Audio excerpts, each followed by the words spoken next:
Hi అండి, నమస్తే. Welcome to our channel. ఈ మధ్యకాలంలో ఎక్కువగా స్టిచ్ చేయించుకుంటున్న హ్యాండ్ మోడల్స్లో ఈ మోడల్ కూడా ఒకటి. దీనికోసం బ్లౌజ్ క్లాత్ సరిపోదండి, దీనికి శారీలో ఉన్న క్లాత్ని కూడా తీసుకోవాల్సి ఉంటుంది.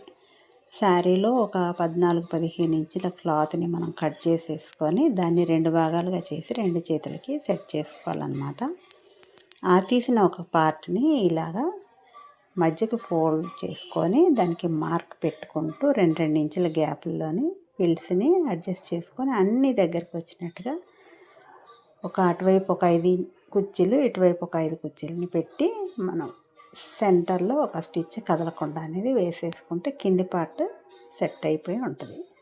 ఇప్పుడు దానికి పైవైపు సేమ్ అవే కుర్చీలని కొంచెం ఒక హాఫ్ ఇంచ్ గ్యాప్ ఇస్తూ వాటిని అడ్జస్ట్ చేస్తూ ఒక స్టిచ్ వేసేయాలి. 2 పక్కల ఉన్న కుర్చీలకి అలాగే స్టిచ్ వేసుకోవాలి.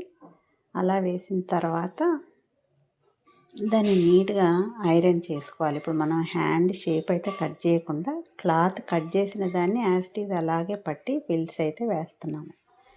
హ్యాండ్ షేప్ ముందే కట్ చేసేయకుండా ఇలాగ పట్టుకొని స్టిచ్ చేసాము. దీన్ని ఐరన్ చేసిన తర్వాత ఇలా ఉంటుంది. దీన్ని ఇప్పుడు హ్యాండ్ షేప్ని మార్క్ పెట్టుకొని దాని మీద ఫిల్స్ కదలకుండా ఉండేటందుకు ఒక స్టిచ్ చేసుకుంటున్నాం. ఎందుకంటే హ్యాండ్ షేప్ కట్ చేసినప్పుడు అవి మళ్ళీ ఓపెన్ అయిపోకుండా ఉండడం కోసం ఈ స్టిచ్ అనమాట.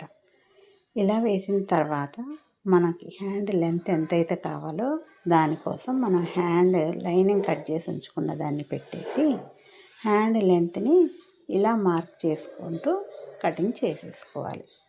కింది వైపు పైవైపు సరిపోయినట్టుగా ఎక్స్ట్రా క్లాత్ అంతా తీసేస్తే పై పార్ట్ ఇది రెడీ అయిపోద్ది. దీనికి బ్లౌజ్లో ఇచ్చిన బార్డర్ని ఈ కింది వైపు నుంచి అటాచ్ చేసేయాలి.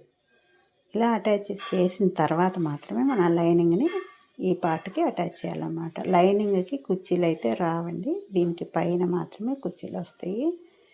ఇలాగ 2 హ్యాండ్స్ని అటాచ్ చేసిన తర్వాత అప్పుడు లైనింగ్ పెట్టేసి దీని మీద లోపటి వైపు నుంచి స్టిచ్ అయితే వేసుకోవాలి. కావాలి అనుకుంటే కింది వైపు పైపింగ్ వేసుకోవచ్చు. నేను పైపింగ్ వేస్తున్నాను. పైనుంచి ఒక బటన్ కూడా వేసాను. అది బ్లౌజ్ స్టిచ్ అయిన తర్వాత ఎలాగుందనేది నేను మీకు వీడియో పెడతాను. ఈ వీడియో కనుక మీకు నచ్చినట్టయితే తప్పకుండా ఒక లైక్ చేయండి. అవసరం అనిపించిన వాళ్ళకి షేర్ చేయండి.